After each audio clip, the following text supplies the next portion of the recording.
Hello and welcome to the romance track here at ConTinual. I'm your host, Gail Z. Martin and Morgan Bryce. And tonight we are talking about paranormal romance. But before we dive into that wonderful topic, let me have my amazing panelists introduce themselves, starting with Ginny. Hi, I'm Jeanne Koch. I write the Alien Catherine Kitty Cat series for Doll Books, and I write under a variety of pen names and in every length and every genre, including paranormal romance. All right, and BL. Hi, I'm Maxwell. I just released actually the latest book in my Valley Ghost series. So I have a couple of books that are ghost related and a little bit of other paranormal too. So kind of a variety. Very nice. Jeannie? Hi, Jeannie Adams, and I write paranormal romantic suspense, mostly featuring witches, but also some ghosts thrown in there for good measure. Everything's better with ghosts. At least I fervently believe that. Patricia. I am Patricia Logan. I've just written the 5th book, which is the last book in my Prosper Woods Chronicles series. It's my first paranormal series, so it's been really fun. It's also the first series I've ever written in first person and the first series I've ever written seat of the pants with absolutely no outlines, which is completely amazing. Awesome. Yeah. And I'm Martin and Morgan Bryce. As Gail, I write epic fantasy, urban fantasy, and more with a whole lot of ghosts and monsters. And as Morgan Bryce, I write urban fantasy, male paranormal romance with a whole lot of ghosts and monsters, because everything's better with a few ghosts, a couple of haunted objects, maybe a vampire or two. You know, it just adds spice to life. Exactly. So, why romance? What got you into writing romance? Starting with you, BL. I read a lot. Well, I read a lot of paranormal, but most of it kind of bleeds into romance.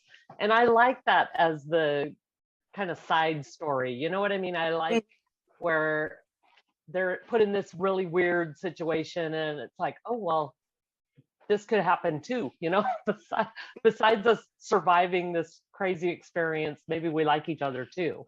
So it's what I read and I just like that train. Okay, Jeannie? Which one? Jeannie or Ginny? I got my start in romance mostly, I think, because I don't think there's any bigger cauldron of conflict than romance. And if you throw the uncertainty of paranormal elements in there, that just makes it a much better stew. And so I think it's so much fun and so connected to people to write romance, because everybody's had a romance at some point, or is in one, or is looking for one. So it's just fun. Patricia?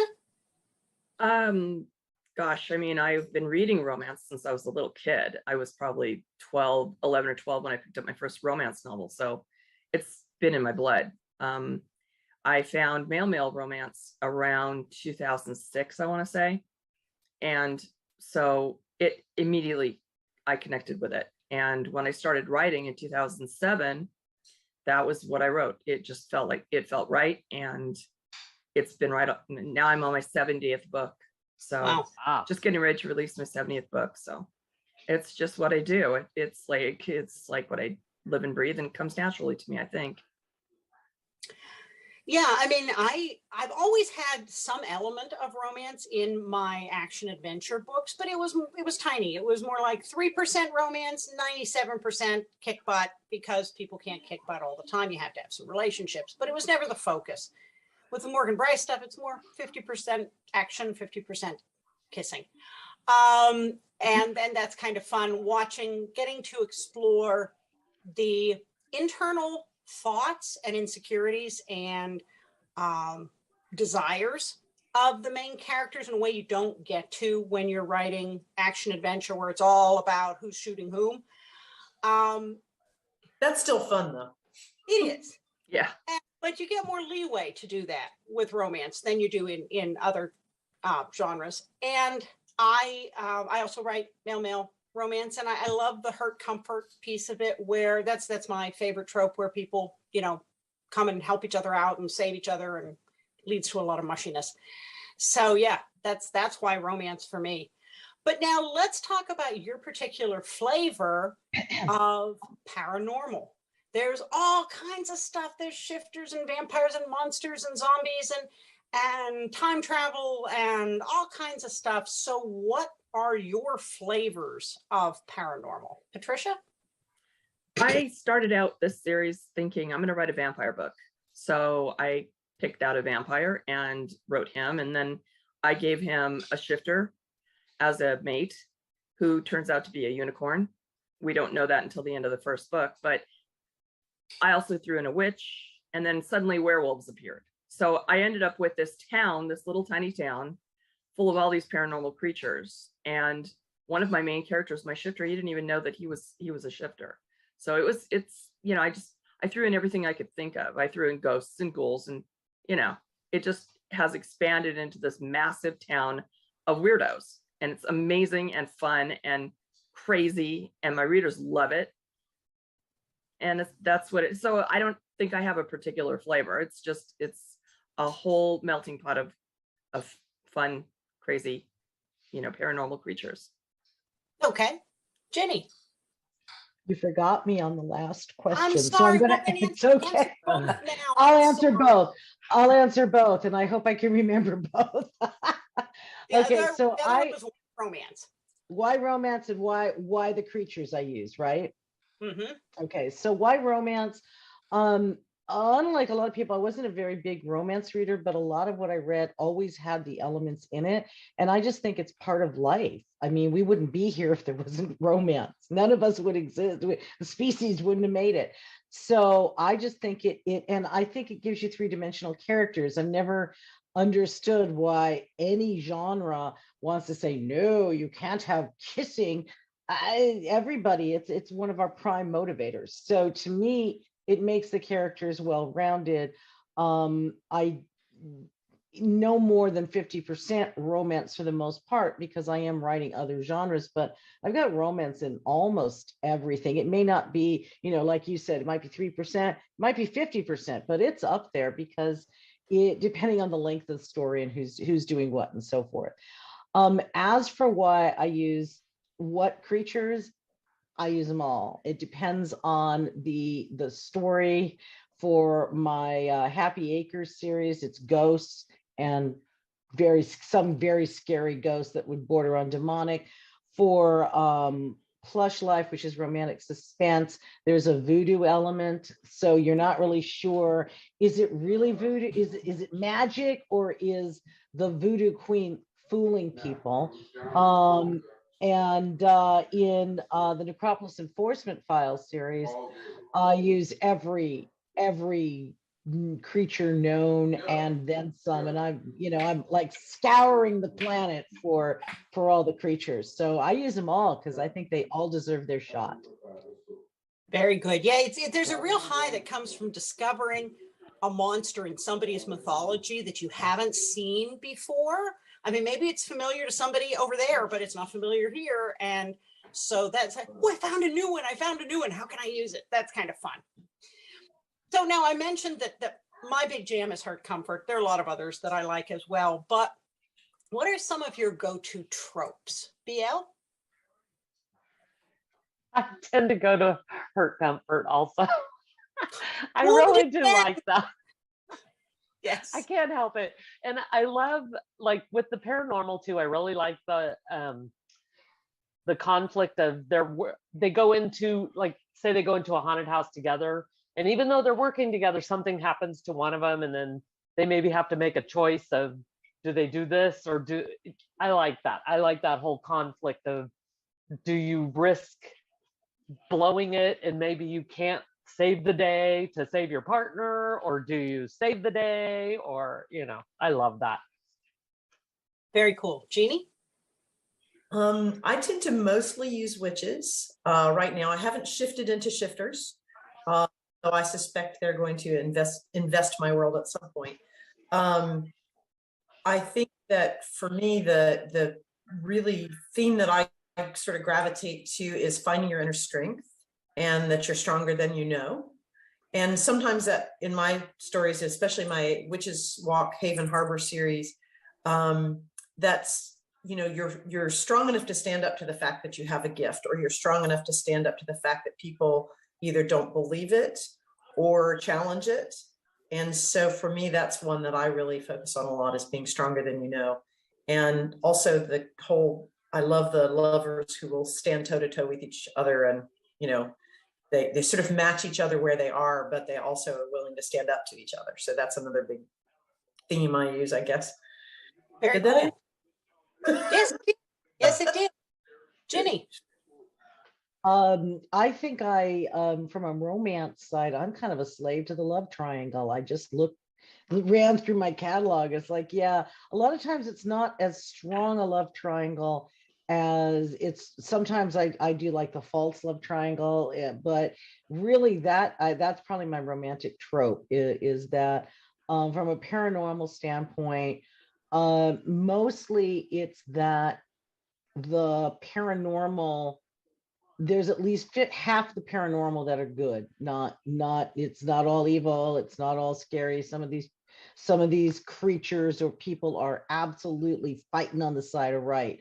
So that is consistent throughout. Okay. How about you, Patricia? I've always written mystery, so all of my paranormal has an element of mystery. Action adventure is also my thing. I've written tons and tons of special agents and FBI and ATF and that kind of thing. So that's just fun for me. I incorporated that into my paranormal stuff. And, you know, there's always a case that they have to solve. There's always bad guys. There's always good guys. There's always car chases and fights. And, you know, when you've got a paranormal element, you know, you bring in all the lightning and the witchery, and it's just super fun. So, right? Absolutely. Yeah. Now, what's the most unusual otherworldly creature that you either use? Doesn't have to be a romantic partner, could just be the bad guy or a helper or whatever, but what's the most unusual creature that you've used, and how did you use them? Jeannie? Oh gosh, I guess probably the most unusual one I did was, and it doesn't seem unusual in context with y'all, because I know what y'all write, was a trapped demon, and that was in one of the Canaan Castle stories that connect to my Haven Harbor witches. But I always love reading all the great paranormal creatures that everybody comes up with, and I end up coming up with all sorts of unusual creatures, but that's in my space adventure rather than the paranormal. So nice. BL, how about you? Well, my last one, I used shadow people because I'm so fascinated by them, but I'm also really horrified by them. Like, it's something I hope I never experience. But then I tied that in with, I kind of wanted it where they were just kind of being controlled by something else. So I threw a wraith in there that it's really him that's doing all this stuff. And it was a lot of fun. Shadow people were really fun to write, but yeah, they're creepy. seriously. Yeah. Ginny and Frank. We have the Fluffy cat Death appearance. says hi. This is Fluffy Death. She says hi. I'm trying to think. Most of the really bizarre ones are coming in the next Acropolis Enforcement Files and Night Music. I have a lot, including the demons that tickle you to death, which is horrifying. It's a horrible way to go, right? The waves that are actually made of teeth and stuff like that. So that's some horrific fun coming up. And then in one of my short stories in my collection, The Disciple and Other Stories of the Paranormal, the Devil's Daughter's in there, and it was fun doing her as a very typical daughter, as opposed to some evil manifestation. So I kind of like taking the creepy ones and either making them creepier or making you look at them in a different manner. Like I have a snake demon in the Night Beat, and he's just a lesser demon trying to get by on the human plane. So, and I'm terrified of snakes. So for me, anything that's a snake, that was the scariest thing I wrote. Patricia. I don't know. There's no rules with anything that I write. So everything that I've done has been, things that have come out of my own head. I've written a lot of weird shifters. I mean, I've got a sheriff's deputy who's a hedgehog, and she's just amazing. She's this little round lady, and she's got spiky hair, and when she shifts, she turns into a hedgehog. So I've got this group of what I call the champions, which are basically unicorns that are eunuchs. They're so dark that they're like blue. That's how dark their skin is. They breathe fire. They can fly. They're like Pegasus. They've got like Pegasus wings. I mean, I just make this stuff up. It just comes off the top of my head. It's just like whatever. And my readers seem to love it. It's just amazing to explore this. It's fun. And I also have snakes, by the way. I have some cobras. My shifters are weird. I've got some bugs and some things as small as ants and things as large as dragons. So yeah. I think the weirdest ones I used a Dokaibi, which is a Korean goblin in Legacy. And that was fun because it was something a little fresh. Thank you.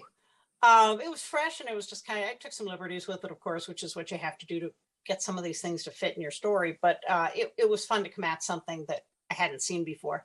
And then in one that I just finished that will be coming out next year, I've got a medium who falls in love with a ghost. And so working out the mechanics for ghost sex was kind of challenging, but we got there. I bet.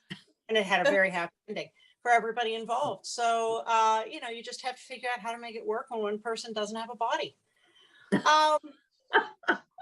Which leads to another question. What did you say, Jeannie? Challenge, but it can be overcome. Anything can be overcome with enough, inspiration. So how does magic work in your world? Jeannie? Well, I've got two different worlds where I use magic. One is an urban fantasy, and then one is the paranormal romance series, the Witches Walk paranormal romance series.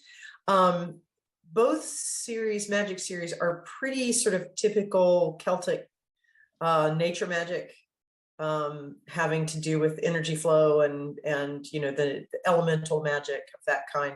That's really tied to nature. So it's not very out there. It's sort of pretty much the traditional Celtic pattern. Okay. Patricia.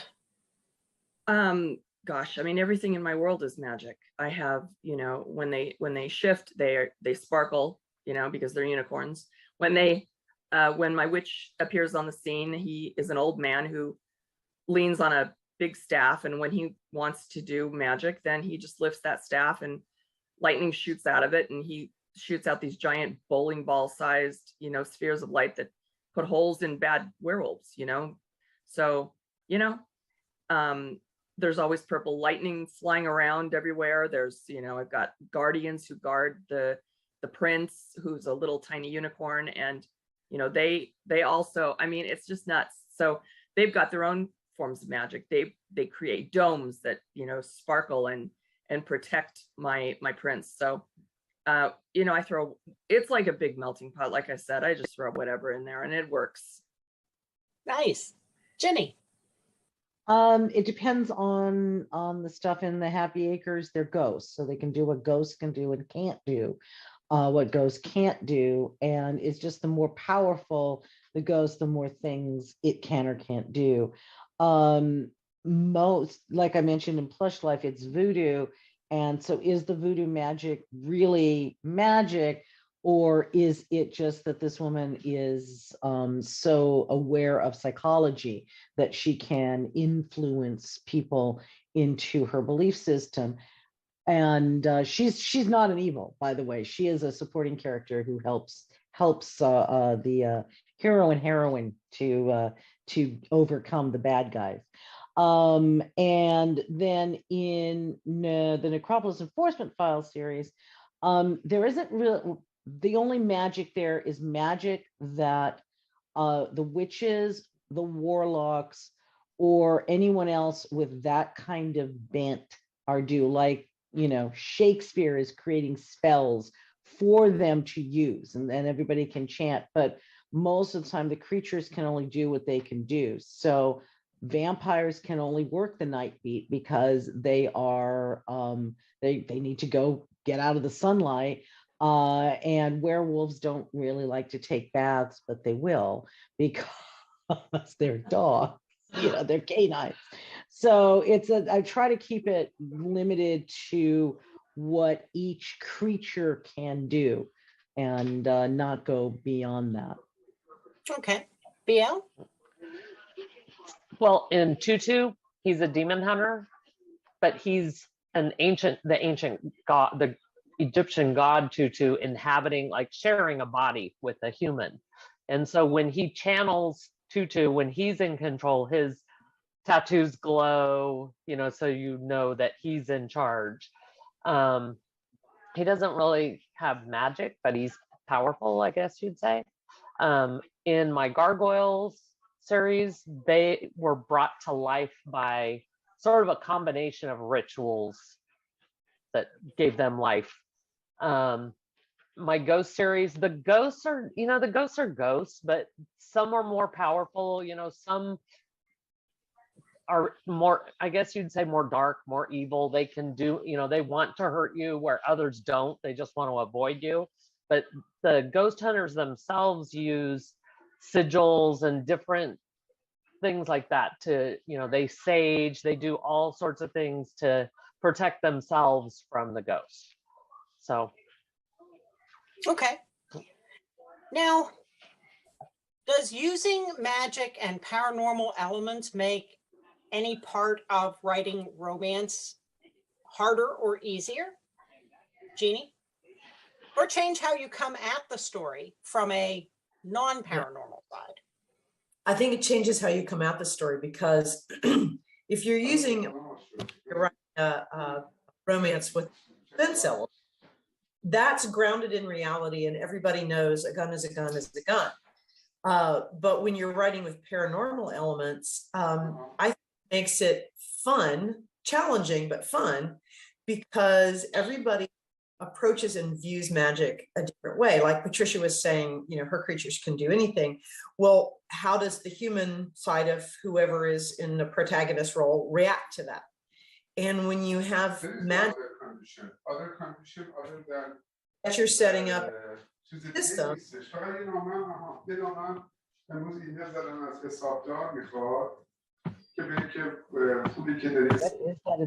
That's loud. Oh, there we go. Okay. So when you have a system where you've got magic set up as part of your world, and your characters are reacting to that, you have to have the level of they're reacting to the magic. They're also attracted to each other and reacting to each other. And sometimes you as the writer are playing it as one of the people doesn't know magic exists, and this is their introduction to magic, and how are they going to react to this person they're attracted to, and they find out they're a witch, or they're they've got the ghostly lover or whatever. How do you react to that? So for me, it makes it more fun. It adds a layer of challenge and fun to it. And one of the things like I love about your book, Scale, is that you bring in several different traditions. So sometimes you have traditions reacting against each other. Mm-hmm. And I've always thought that was pretty interesting. But I think I just think it adds a layer of challenge as a writer, but fun. I mean, Patricia was saying how much fun she had doing, all the things she does. And I think that it brings a lot of, you have to think it through a lot, but it's fun. It's just huge piles of fun. Okay. Jenny? I'm kind of with Jeannie in that it's a lot of fun. I don't, in the Night Beat, I have kind of the reverse. The POV character, it's a first person series, is not the human. It's my undercover police officer is also an undercover werewolf. And there is a human there, but there's a giant twist that I'm not going to give away. Yay. So yeah, right. I'm trying to think, for the most part, when I write it, it's just, I don't have a lot of, oh my gosh, it's magic going on with the characters. It's just kind of, that's the world. There's this in the Happy Acres Haunted Hotel for Active Seniors. It's just, it tells you in the title, right? I mean, very quickly it's established there were ghosts. They're breaking in a new resident, and he just rolls with it. I mean, that's part of like, how are you going to survive here? Well, you'd better roll with the fact that it's ghost roll call now. So I guess most of my humans, I put them down to, they are open to it and just rolling in with it. I don't really deal a lot, or I haven't yet, I guess I should say, with the, oh my gosh, it's magic. When my humans are discovering it, they're excited, kind of like I feel like I would be if it's like, oh my gosh, that's really a real werewolf and it's on my side. Awesome, right? As opposed to, eek, it's a werewolf. So I think that for me and the way I do it, all my humans just roll with it because they think this is the most awesome thing in the world. Nice. BL? I'm similar. Most of my worlds, they're just the human side are very accepting. They don't really question it. They may not like it always, but they roll with it. Same as Jenny. I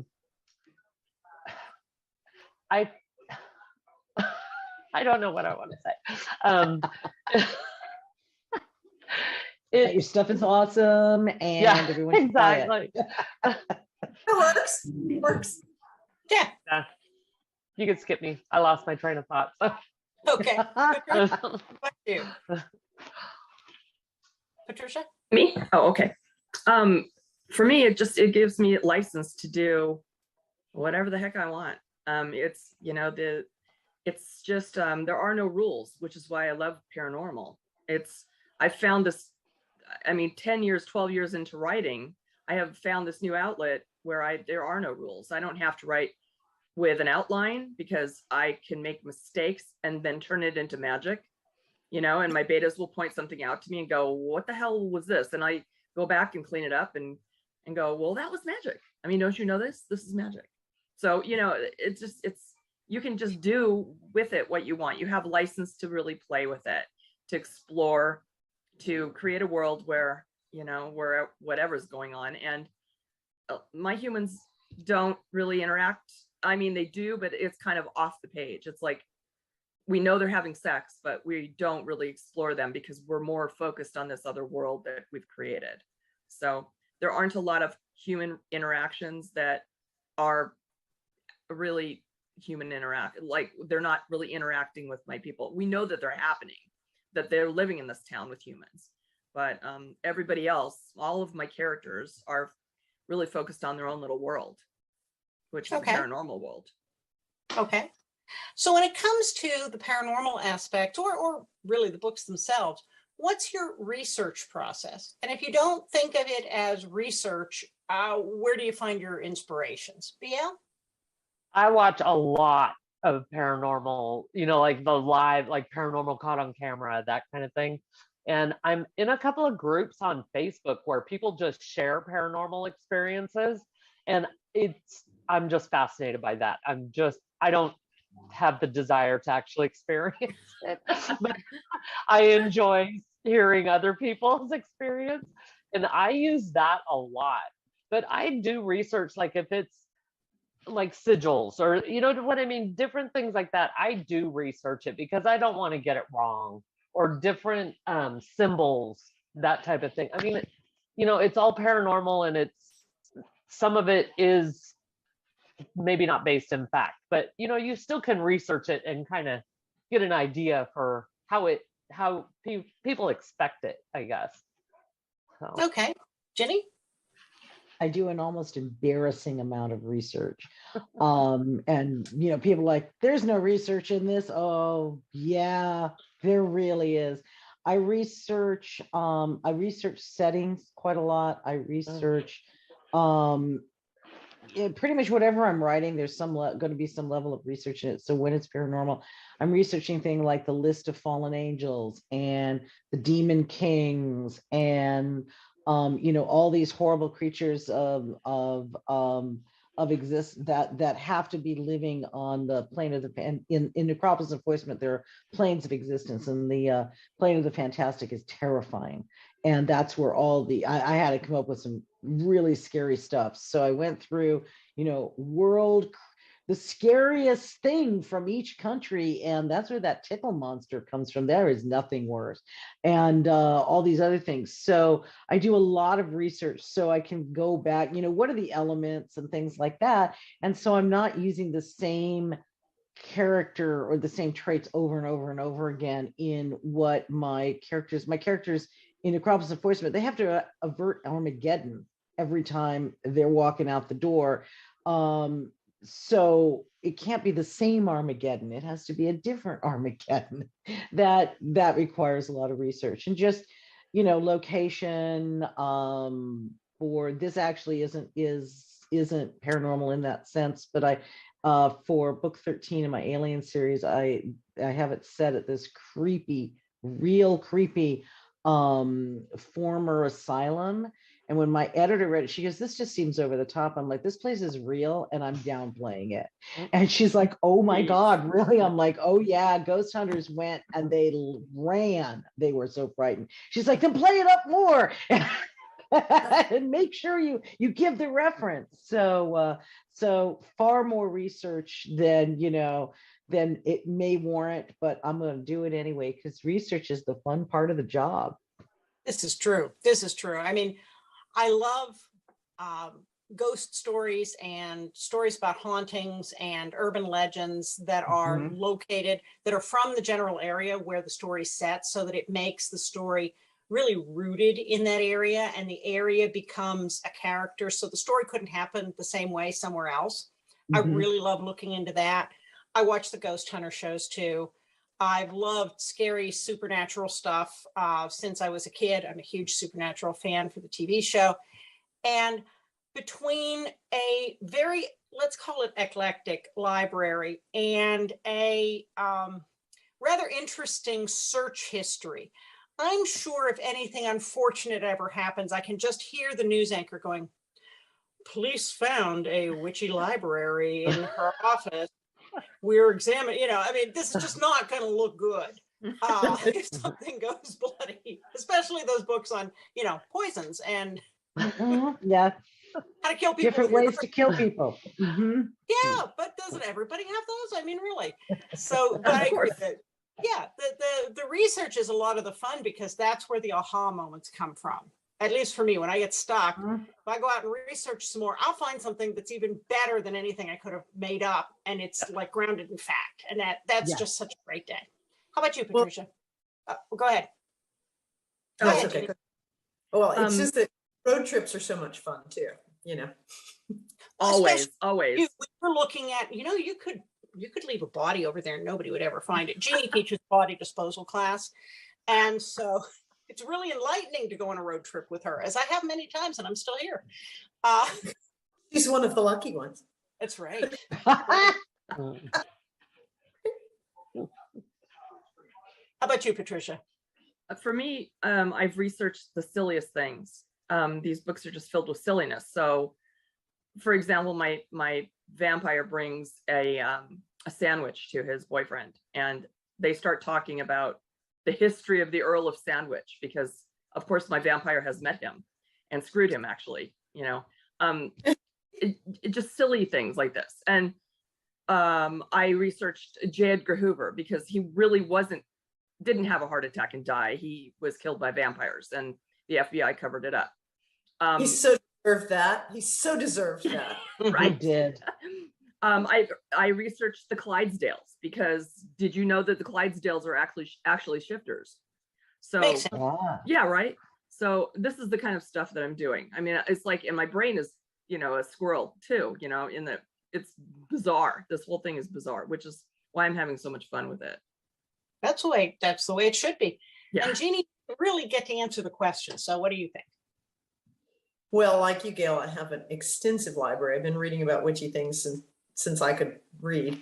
And some of the stuff, I have to confess, you just have to read like the Old Testament, and you can find some really scary shit.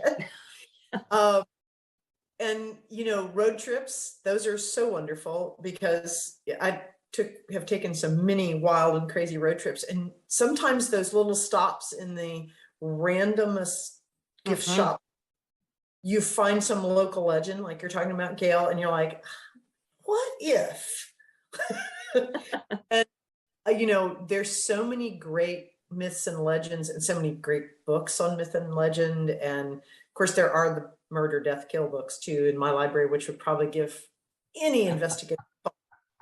But I think that the research part, like you said, is, and like we all said, is just so much fun. And sometimes the hardest thing is to weed out which idea is best, because you've got all these different, you're like, oh, I could use that. Oh, I could use that. And then you're like, oh, that's too much. That's the kitchen sink. I have to pare down a little bit. But yeah, stop when you've got enough. Yeah. Yeah, exactly. And but I think that you also get, I love the thing that you're talking about, Patricia, where you get to sort of research something that's a little not exactly magical, but then you're going to make it magical. So you have this fun little bit of research where you go and look at these things and you go, I could use that. Yeah. Clydesdales. Yeah, baby. Well, and you're talking about road trips, Jeannie, and I always come back to what Neil Gaiman said in American Gods, where he makes the observation that wherever people have sensed a place of power, they have either built a shrine or a roadside attraction. And if you want to find some of the weirdest stuff in the world, those roadside attractions on those little byways are where you're going to find the weirdest stuff ever. And you're just going, oh, yeah, come on, give it to me. South of the border. Yes. There's nothing like south of the border. You never know what you're going to find in one of those. Yeah, this is true. Well, folks, believe it or not, as usual, we have blown through our time. So before we end up, I want everybody to go around and please tell us what is your newest, most recent, upcoming book, whatever you want to share, and also where to find you on social media. So I'm going to go in reverse this time and start with Patricia. My most recent one is the one I'm writing right now, which is the final book in the Prosper Woods Chronicles series. It's called True Order. You can find it on Amazon for pre-order. You can find me on Facebook all the time, most of the time, as Patricia Logan. You can find me on Instagram as author Patricia Logan, where I post lots of fun things, lots of cartoons, lots of gorgeous men and book covers and goodies like that. I'm on Twitter, but I don't use it. So I don't even use it. So there's no reason to point it out. Okay. Jeannie. Well, you can find me at jeannieadams.com. You can find me on the hive of scum and villainy that is Twitter most of the time. You can find me on Facebook fairly regularly. I love Instagram because I like to take pictures of Scotland, which is where I'm at now. And obviously you can find me here at ConTinual a lot too. Very nice. BL. I actually just finished, well, I just released, like I said, Ghost Shadow, which is a ghost book. But I just started writing a second book that's about a vampire. So I'm excited about that, but I just like barely started it.